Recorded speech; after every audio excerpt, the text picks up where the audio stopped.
Messieurs et dames, bonsoir et bienvenue dans votre émission Invité spécial. Invité spécial comme ça de cette soirée, qui est notre invité spécial pour cette soirée. C'est bel et bien Pasteur Gloria Zoé Ochoudi. Pasteur Gloria Zoé Ochoudi, c'est une femme aux multiples facettes, casquettes. Je venais là de dire, elle est pasteur, elle est également politique, mais également elle est défenseur de droits humains. Défenseur de droits humains. Avec elle, comme ça, nous allons nous entretenir comme ça autour de l'apport de la femme congolaise dans les processus électoraux. C'est pendant ces quelques minutes que nous aurons comme ça des entretiens avec notre invité spécial dès ce soir pour le compte de votre émission également. Invité spécial déjà, je m'en vais dire bonsoir à mon invité spécial, maman pasteur Zoé Gloria Ochoudi. Bonsoir maman. Comment allez-vous maman pasteur? Je vais d'abord vous dire merci. Merci d'avoir accepté de me recevoir aujourd'hui sur ce merveilleux plateau. Merci. Et nous allons très bien. Vous allez très bien. J'aime cette nuance, vous allez très bien. Déjà, c'est autour de l'apport de la femme congolaise dans les processus électoraux. Nous savons bel et bien que l'année 2023, c'est l'année électorale pour la RDC.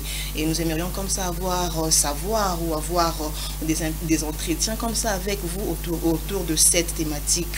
L'apport de la femme congolaise dans les processus électoraux. Il y a une casquette que je n'ai pas dit, chers téléspectateurs. Mon invitée dès ce soir, elle est également candidate à la législature nationale pour cette année 2023. Déjà, vous allez postuler à Kinshasa, à l'intérieur, ou précisément? Je vais postuler à Lusambo. À Lusambo? Au Sankuru. Au Sankuru. Oui. Mais pourquoi pas Kinshasa, maman pasteur? À cette question, je suis excitée de répondre en fait. À Kinshasa, déjà, avec notre ONG, et déjà au départ, je suis activiste des mouvements citoyens, c'est d'où je viens. Et je suis aussi défenseur de droits humains. Une casquette que j'ai également oubliée. Mon invité de ce soir est également défenseur de droits humains, mais également activiste des mouvements citoyens. Activiste de mouvements citoyens, voilà. Mais également cadre de la plateforme ou du regroupement politique ARNL. Voilà. Ce qui veut dire Alliance des réformateurs pour un nouveau leadership. Donc vous êtes cadre là-bas. Voilà. Okay. Alors je disais, j'ai quand même œuvré ici à Kinshasa et j'ai quand même essayé de trouver ma place quelque part.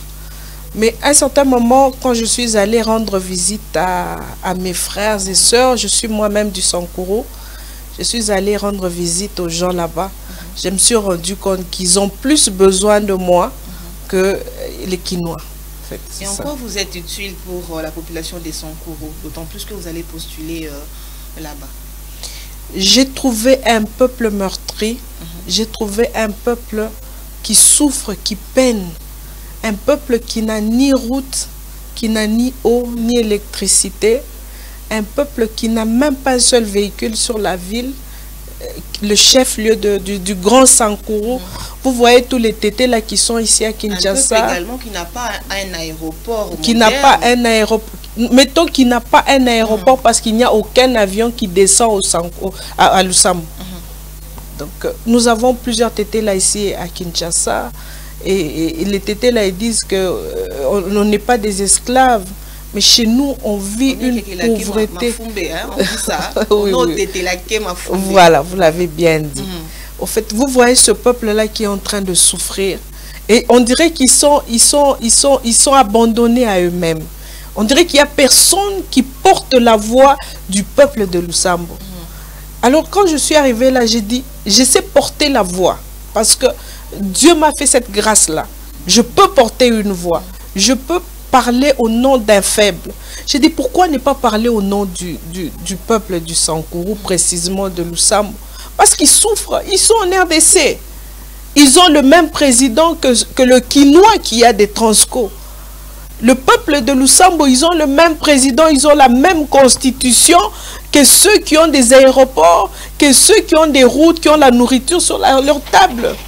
Mais comment est-ce que ce peuple-là, qui ne peut pas avoir un aéroport, qui ne peut pas avoir des routes, qui ne peut pas avoir la nourriture saine, comme nous la mangeons à Kinshasa, il ne peut pas avoir du lait, il ne peut pas avoir du sucre, pas du sel, facilement.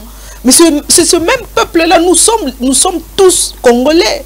Nous avons le même président de la République, nous avons la même constitution. Pourquoi il y a cette inégalité sociale? Alors moi, je me suis dit, je suis capable de porter la voix. C'est comme ça que je suis allée, je vais me présenter là-bas. C'est la raison pour laquelle vous allez vous présenter là-bas. Est-ce que, Pasteur Zoé Gloria, vous serez en mesure de répondre à tous les désidératas du peuple des Lusambo dans les Sankourou? Est-ce que vous serez vraiment en mesure de répondre à tous leurs désidératas? Vous savez que on a toujours dit qu'il y a les grandes villes, elles n'ont pas été construites le même jour. Il suffit de fois que quelqu'un lance un cri pour que le peuple se révolte. Il suffit peut-être qu'on lance une pierre pour que les choses s'arrangent. Il suffit peut-être que quelqu'un pose un acte pour que les gens se disent qu'on ne peut pas continuer de vivre comme ça.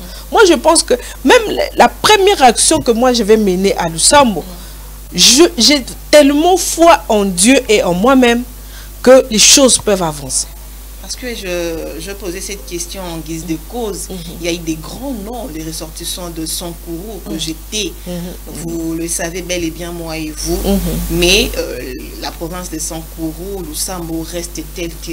Est-ce que je reviens encore à vous poser cette même question-là? Vous serez réellement en mesure, maman pasteur Zoé Gloria? Je suis triste au fait quand je parle de ces grands qui ont la capacité de changer les choses, mais qui ne font rien. Ils ne sont pas minimes, ils sont grands. Ils sont grands et ils ne veulent pas. Ce n'est pas qu'ils n'ont pas les moyens de changer les choses. Vous savez, la route pour quitter le Kasaï central jusqu'au Sankourou, ça ne fait que 60 km. Et ce sont les 60 km-là qui font que le peuple du Sankourou, de Lusambo, n'arrive pas à s'approvisionner. Juste 60 km. Mais comment est-ce que, avec tous les grands que nous avons, il n'y a pas un seul grand qui puisse avoir la capacité de mettre la pression pour qu'on puisse construire les 60 km? Et comment vous voyez cette manière de faire les choses? Ils n'ont pas la volonté ou ils n'ont pas l'amour envers ces peuples de Sankourou? Moi, j'appelle ça la mauvaise foi. Ça n'a pas de nom. C'est juste la mauvaise foi. Des gens qui n'aiment pas leur peuple. Des gens qui viennent pour juste s'enrichir, pour juste leur ventre et leur famille, mais qui n'aiment pas leur peuple. Parce qu'ils sont capables de construire à Kinshasa, ils sont capables de construire à Lubumbashi, en Afrique du Sud, ailleurs, juste mettre la pression. Je vous dis, quand vous arrivez à Lusambo, vous tombez des nues. Il n'y a aucun immeuble en étage, même pas deux. Il n'y en a pas. Il n'y en a pas. C'est triste. Même pas un immeuble. Même pas un seul. Il n'y a pas. Il n'y a même pas une seule route asphaltée. Une seule. Il n'y a pas. Ça n'a pas son nom, en fait. Ok. S'il faut présenter au peuple de Sankourou votre projet, c'est quoi concrètement votre projet pour ces peuples qui périssent là-bas dans les Sankourou et précisément à Lusambo? La première chose que moi je suis en train de faire, j'ai déjà commencé, c'est de rêver d'abord le peuple du Sankourou. D'après vous, ces peuples dorment encore? Oui, oui. C'est maintenant que nous sommes en train de parler que la jeunesse se réveille au fait. Et quand j'y vais là-bas, au fur et à mesure qu'on parle, je discute avec eux, ils commencent à se réveiller, ils disent que c'est pas normal. C'est maintenant qu'ils disent que c'est pas normal. Des gens qui sont habitués à vivre dans ces conditions-là. Des gens qui sont habitués à... Si je vous comprends bien, ils sont conscients de leur mode de vie et ils sont fiers de ça apparemment, avant que vous allez là-bas pour leur conscientiser. Moi j'ai l'impression que c'est un peuple qui s'est résigné au fait, qui a accepté la souffrance.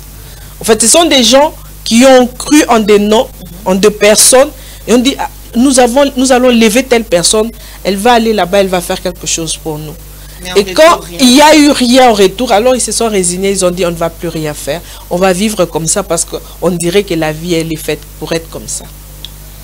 Puisque nous parlons comme ça de l'apport de la femme congolaise dans les processus électoraux, déjà la question qui me vient en tête pour vous poser, Pasteur Zoé Gloria Uchudi, à quoi la République démocratique du Congo devrait s'attendre comme apport de la femme dans les processus électoraux en RDC? D'abord, la première des choses, il ne peut pas avoir de paix en RDC si la femme n'y participe pas. Donc c'est une question qu'on doit prendre au sérieux maintenant. Il ne peut pas avoir de paix en RDC s'il n'y a pas la participation de la femme. Déjà, comme il y a insécurité à l'Est, oui, c'est parce que la femme n'a pas pris part, apparemment, si je vous comprends bien. Je vais y arriver. Donc, il ne peut pas avoir de paix parce que moi ma base, ma première constitution, c'est la parole de Dieu. Et la parole de Dieu dit que c'est la femme qui bâtit. On n'a pas dit c'est l'homme qui bâtit. Donc la femme a la capacité de bâtir. Quand la femme a pris la décision de faire quelque chose, je vous dis, même les grands, ils apprennent de cette femme-là. Si la femme ne participe pas à la paix en RDC, il n'y aura pas de paix. Et comment cette femme peut-elle participer pour qu'il y ait la paix? Puisque vous parlez de la femme, lorsqu'elle ne participe pas, il n'y aura pas la paix. Mais comment elle doit participer? En étant autonome, en étant capable de sortir comme moi je le fais. Je suis femme, mais je prends beaucoup de risques même pour aller à l'USAM. Parce que j'ai décidé de ne pas m'asseoir en attendant quelque chose de quelqu'un. J'ai décidé de faire un pas. Donc tous les pas maintenant en RDC, les bons pas sont importants. À tous les niveaux. Donc, que ce soit dans la politique, dans la justice, dans l'économie, la femme maintenant doit se réveiller et faire le premier pas. Et faire des actions.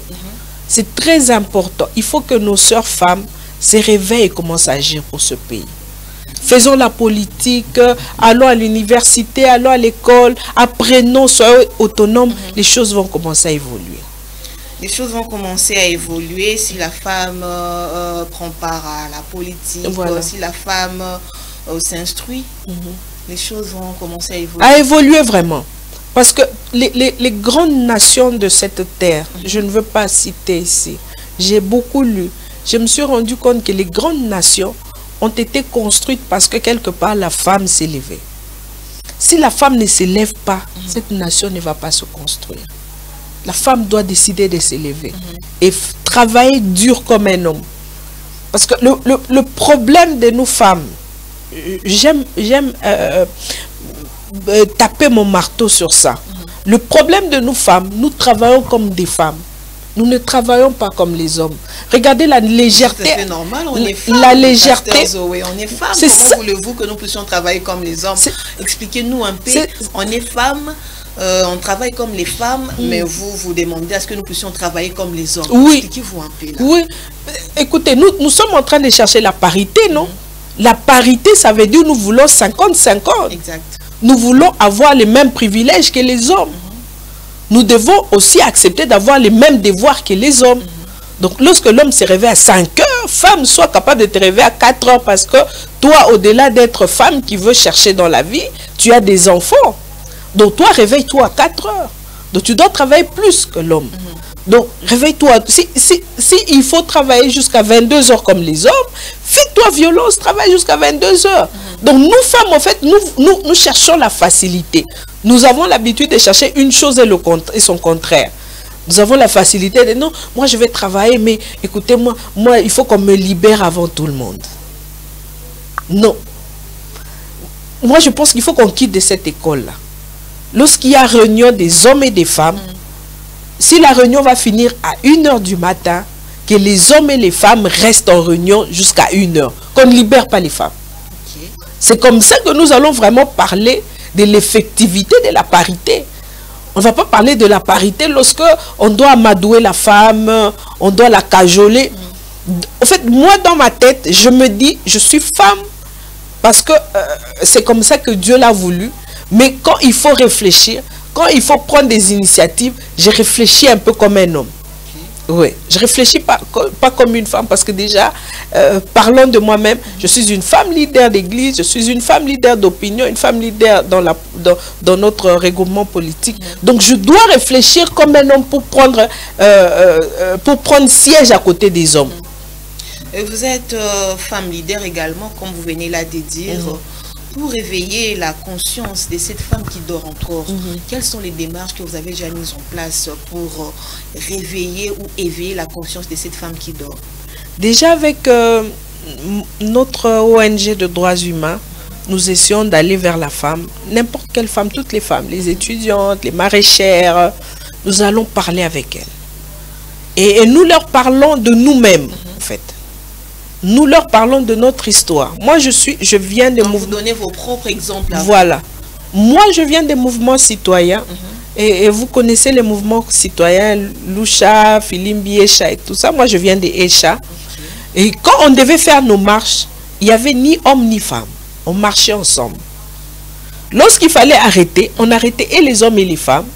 On nous jetait tous dans des camions. On nous piétinait, on nous frappait, on nous jetait dans les cachots. Il n'y avait pas d'hommes, il n'y avait pas de femmes.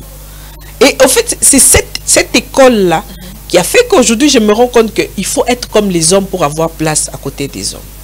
Est-ce que c'est facile, Pasteur Zoéka, Gloria? C'est facile. Mais je suis là, c'est facile. Si je n'étais pas là, donc ça allait être difficile. Je suis là, donc c'est possible. Ce n'est pas facile, mais c'est possible. Ce n'est pas impossible. Ce n'est pas impossible, c'est possible, mais ce n'est pas facile. C'est pas facile. C'est une manière aussi de nous faire peur aussi, hein? nous femmes qui dormons encore. Quand vous dites que ce n'est pas facile, mais c'est possible, ça fait peur en quelque sorte. Mais pourquoi nous voulons la facilité d'abord? Pourquoi la femme congolaise aime la facilité? Kabelangai, Pesangai, Défi Sangai. Pourquoi nous aimons la facilité? Nous aimons la facilité. Mais pourquoi ne pas faire des trucs durs, difficiles? Pourquoi ne pas faire des études difficiles? Pourquoi ne pas chercher un travail difficile? On voit des femmes qui vendent de carburant dans les stations. Moi, je les encourage. Donc, ce sont des trucs, en fait, au début, quand on les voit, mais, oh, moi aussi, toi, mais finalement, on se dit non, elle a choisi son chemin, il faut la laisser faire. Moi, je pense que maintenant, la femme doit arrêter d'être le bébé. Moi, dans notre regroupement avec les femmes, je leur ai toujours dit, arrêtez d'être cet œuf-là que vous voulez que les hommes amadouent et tout ça. Lorsque vous vous comportez comme un œuf, les hommes vont vous manipuler. Partout. Donc, femme, vous avez entendu ce qu'a dit maman Gloria. Lorsque vous vous comportez comme un œuf, les hommes vont faire quoi? Vont vous manipuler. Ok. C'est bien capté.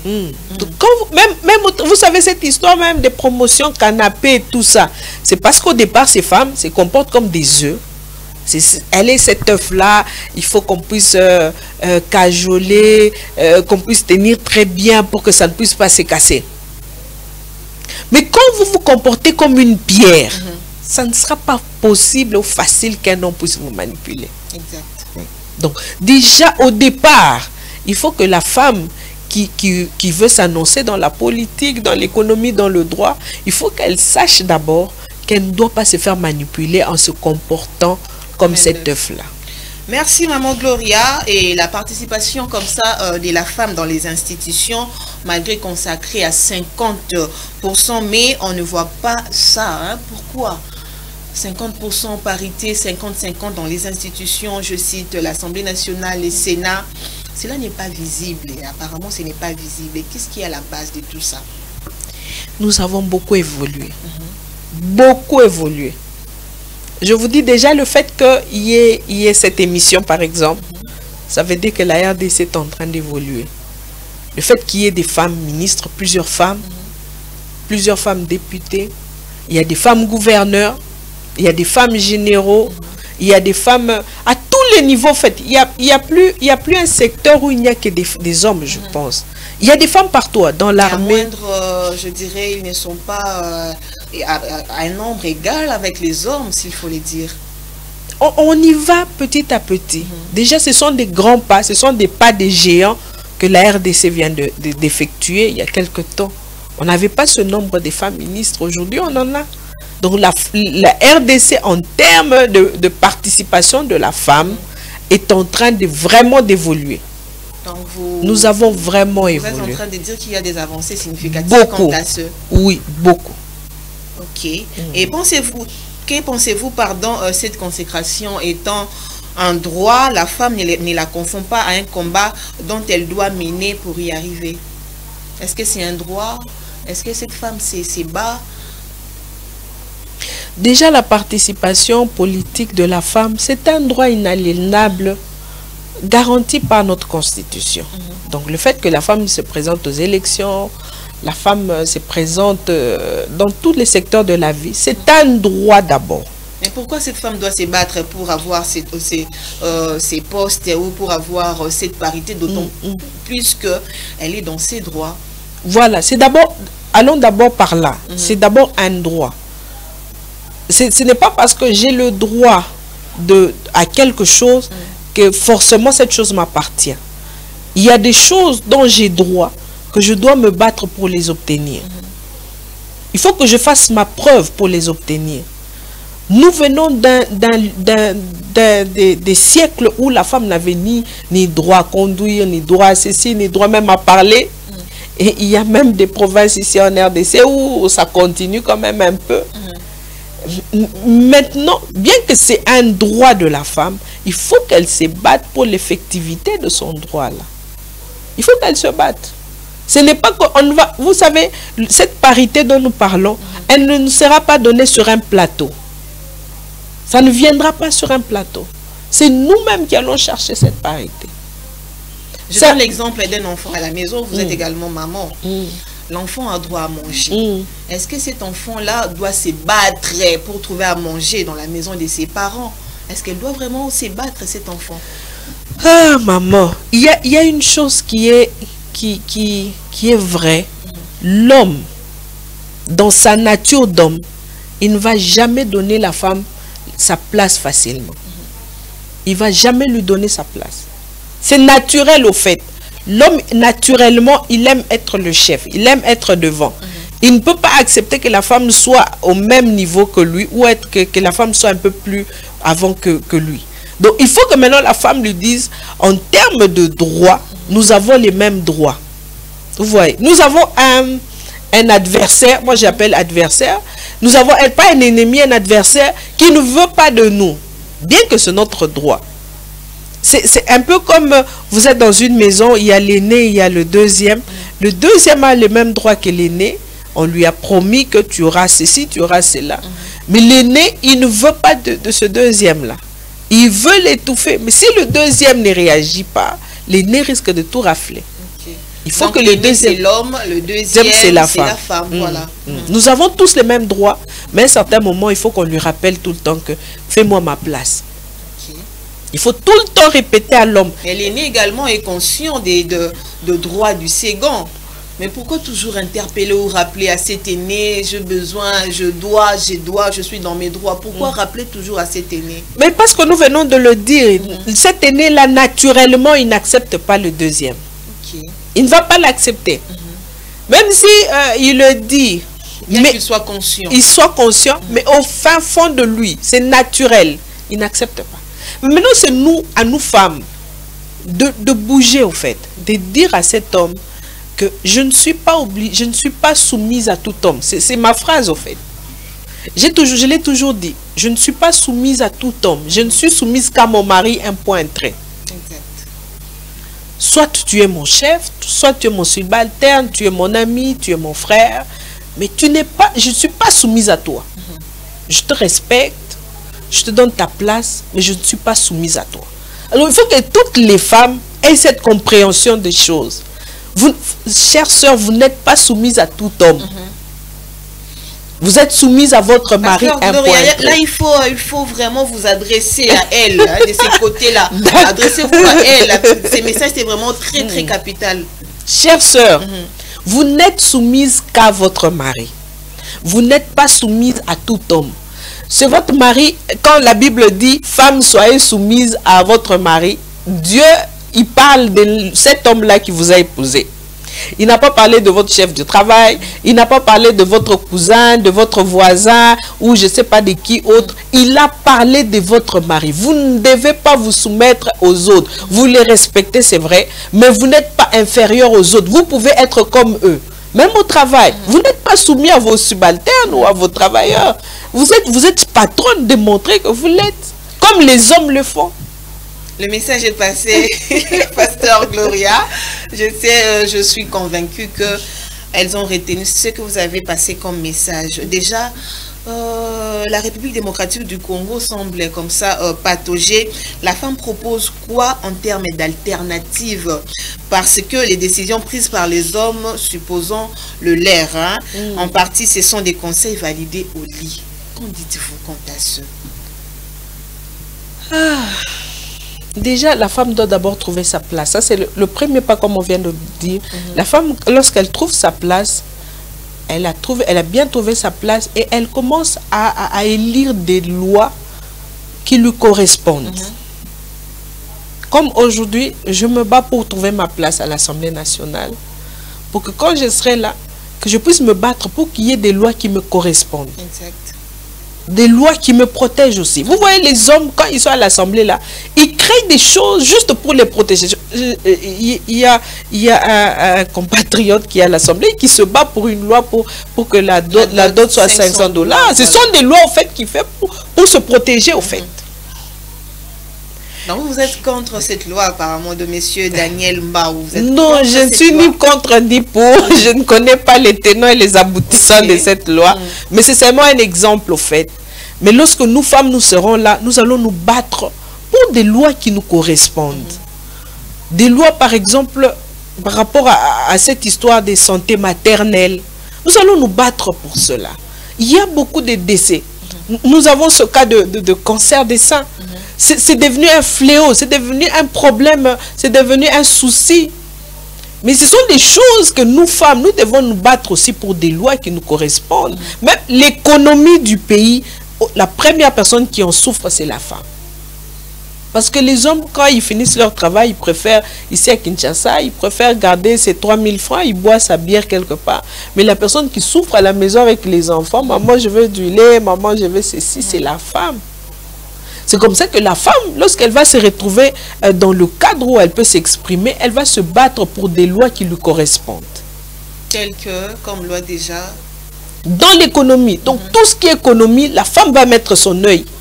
Pourquoi il y a inflation? Donc, la femme va commencer à regarder avec un bon œil parce que ça la frappe d'abord, elle. Pourquoi il y a inflation? Pourquoi il y a insécurité? Traitons ce cas d'insécurité. Traitons ce cas d'inflation. Traitons ce cas de morts précoces et tout ça. Traitons tous ces cas, ces problèmes. C'est comme ça que la femme va se battre. Les hommes, ils ne se battent pas pour ça. Les hommes, ils se battent pour des questions qui les concernent. Puisque vous parlez déjà de l'insécurité, je dirais c'est de l'actualité déjà. Le lundi, la police a présenté comme ça au vice-premier ministre et ministre de l'Intérieur le présumé kidnappeur. Quelle analyse faites-vous quant à cette actualité, face à cette réalité que subissent le peuple congolais, le phénomène ou l'affaire kidnapping? J'étais à la fois contente, mais j'étais quelque part déçue. Pourquoi je suis déçue? J'aime apprendre, en fait. J'aime suivre les documentaires, les documentaires sur les mafias et tout ça. Je me suis rendu compte de quelque chose dans ces films, dans ces documentaires. Il y a toujours une équipe comme cette équipe qui travaille. Hein. Vous voyez ces équipes qui enlèvent les gens, ils disent qu'ils vendent les organes humains et tout ça. Ce sont juste des mains, en fait. Ce sont des mains qu'on utilise. Derrière ces mains qu'on utilise, il y a des grands messieurs, il y a des grandes dames qui travaillent. Les présenter devant la presse. En fait, nous Congolais, nous avons cette politique où nous aimons se faire valoir et tout ça. C'est bien, c'est beau, en fait. Ça réjouit les yeux des gens, les cœurs. Nous prenons des photos, des vidéos. Mais moi, si on pouvait me poser la question, on devait faire des grandes enquêtes. Qui sponsorise ces jeunes? Qui est derrière ces personnes? Qui leur donne l'argent? Parce que ces jeunes-là, ils vendent les organes où ça? Qui récupère les organes? Peut-être toutes ces questions ont été posées lors de leur comparution. Ils ont comparu aujourd'hui. Peut-être que les différentes questions que vous venez d'évoquer là ont été également posées. Déjà, par rapport à tous les livres que j'ai lus, par rapport aussi à tous ces documentaires que j'ai vus, cette personne ne va jamais vous dire la vérité devant un micro, devant une caméra. Parce qu'elle va craindre de sa vie et elle va craindre de la vie de ses proches. Elle ne va jamais vous dire la vérité. Elle va très bien les protéger. Mais si vous utilisez le même stratagème que leur boss, ça veut dire la grande pression, vous les cachez, vous leur promettez aussi quelque chose en les cachant. Parce que ce sont eux qui vont nous dire qui est exactement fait. Vous voyez, quand vous suivez ces documentaires, vous lisez les livres, vous allez vous rendre compte qu'il y a toujours quelqu'un de l'extérieur. Il y a toujours, je ne veux pas citer les pays, il y a toujours quelqu'un d'un pays d'ailleurs qui travaille en connivence avec une autorité. Quelqu'un qui a quand même de l'autorité dans le pays, qui facilite les choses. Et ces gens-là, ces jeunes-là, ce sont juste des personnes qu'on manipule. On va arrêter ce groupe, ils vont aller en prison, comme nous avons vu la fois passée, on va les libérer. Mais comme les géants-là existent toujours ici au Congo, ils vont recruter d'autres jeunes et ils vont faire le même travail. Et le porte-parole du gouvernement, je cite Patrick Mouyaya, a rejeté en bloc les témoignages des différents kidnappeurs, les présumés, pour ne pas dire kidnappeurs. Le porte-parole du gouvernement a dit que le trafic d'organes humains en RDC, c'est archi faux. Donc, ce trafic n'est pas réel ici en RDC. D'autant plus qu'il y a eu des témoignages venant de ces présumés kidnappeurs, mais le porte-parole du gouvernement dit le contraire. Que pensez-vous? Je ne sais pas pourquoi est-ce qu'il l'a dit. Je ne sais pas pourquoi, sur quelle base il a dit. Mais tout ce que moi j'ai à dire, je le dis que par rapport à ce que ces jeunes ont déclaré. C'est que monsieur Mouyaya a dit, moi je ne sais pas pourquoi il l'a dit. Moi je ne m'attache qu'à ce que ces jeunes ont dit. Déjà, pasteur Gloria Zoe Tchoudi, comment, quelle analyse faites-vous de notre justice, de la justice congolaise? En 2020, on avait également arrêté une, je dirais, elle n'est plus présumée, mais c'est vraiment kidnappeur. En 2020, elle a été arrêtée, mais pas plus tard que, je dirais, la semaine passée ou la semaine écoulée. Cette personne a été surprise dans un concert d'un musicien. Et comment voyez-vous la justice congolaise? Est-ce que cette justice est démissionnaire ou comment? La Bible dit, c'est la justice qui élève une nation. Nous pouvons dire tout ce que nous disons. Si la justice ne travaille pas en RDC, nous allons continuer à souffrir. C'est la justice qui fait tout.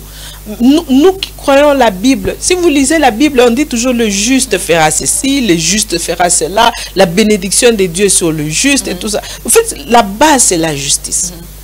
Si la justice ne marche pas, ce pays ne marchera pas. Alors, vous voyez la manière dont certains dossiers en RDC, je parle maintenant en tant que défenseur de droits humains. J'ai connu beaucoup de problèmes avec notre justice. Je me rappelle en 2019, dans l'une de nos descentes dans la prison de Makala, je rencontrais un petit enfant de 12 ans qui a été arrêté parce qu'il avait volé les écouteurs de quelqu'un. Et ce garçon, il s'appelle Tony. Il n'avait que 12 ans. Il s'est retrouvé en prison, au cachot. Et lorsque le camion est venu, on l'a ramassé. Et s'est retrouvé en prison pendant... Le garçon avait 12 ans. Il avait 12 ans. Parce que le magistrat demandait à sa maman qui vend les beignets de lui donner 35 000 francs. Comme la dame ne pouvait pas les avoir, il dit, ok, comme tu veux pas, l'enfant va aller en prison et s'est retrouvé en prison. Donc ça veut dire que dans notre prison de Makala, on dit qu'elle est trop pleine, il n'y a plus d'espace et tout ça. Est-ce que ça c'est une raison? S'il vous plaît. On dit que la prison de Makala est trop pleine. Il n'y a pas d'espace. Mais de l'autre côté, on dit qu'on libère tout le temps des criminels. Donc, moi, je me dis, qui remplit la prison de Makala? Ce ne sont pas des justes. C'est comme ça que je me pose cette question. Parce que facilement, le gars qui dit qu'il a volé 150 motos, il est entré dans la prison, il a payé 750 $, et on l'a libéré. Nous voyons des vidéos, on nous montre des gens, quand ils volent les motos, des fois ils tuent, des fois ils frappent, des fois il y a beaucoup de trucs bizarres qu'ils font. Mais ce gars, il se retrouve en prison, il ne fait pas une année, il paie 750, on le libère. Mais ce jeune garçon qui a volé les écouteurs, il a fait 7 mois en prison. Donc vous voyez qu'il y a des choses qu'il faut que maintenant nos autorités ouvrent l'œil et le bon. Il faut qu'ils ouvrent l'œil.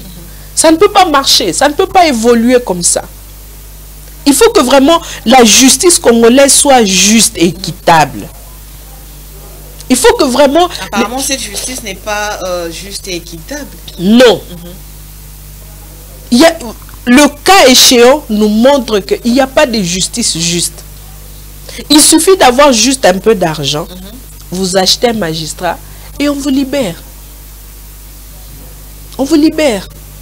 Mais qu'est-ce qui est à la base de tout ça? Les magistrats ne sont pas bien rémunérés. Qu'est-ce qui est à la base de tout ça? Juste par un petit, je dirais un petit rien, et vous corrompez le magistrat et votre dossier là, vous sortez sans aucun problème. C'est un problème de conscience. C'est vraiment un problème. C'est qu'ils ne sont pas bien rémunérés. Ce n'est pas ça. Ils sont très bien rémunérés. Mais même eux-mêmes, en termes de quinois,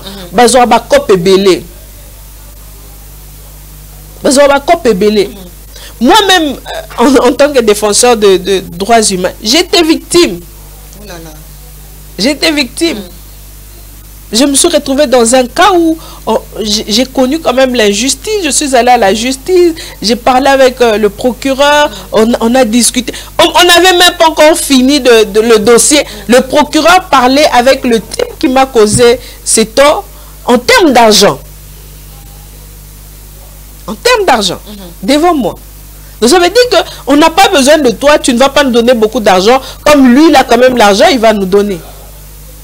Donc ce sont des cas, il faut que nos autorités ouvrent l'œil et le bon. Et c'est parmi les lignes que nous nous sommes mises dans la tête. On dit, autant que nous nous battions, quand on n'avait pas de voix, quand on n'avait pas de micro, on se battait quand même pour qu'il y ait justice, même un tout petit peu.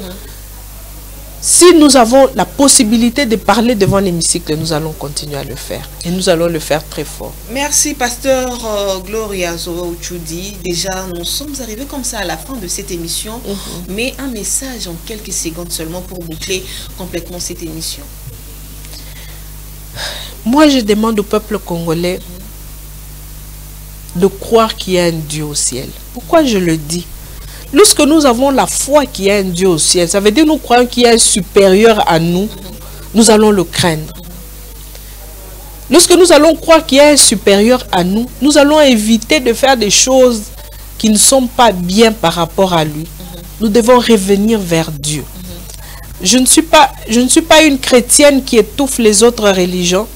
Je suis une chrétienne qui croit que d'autres peuvent croire ce qu'ils veulent. Mais nous devons avoir une logique où nous croyons qu'il y a un Dieu au ciel.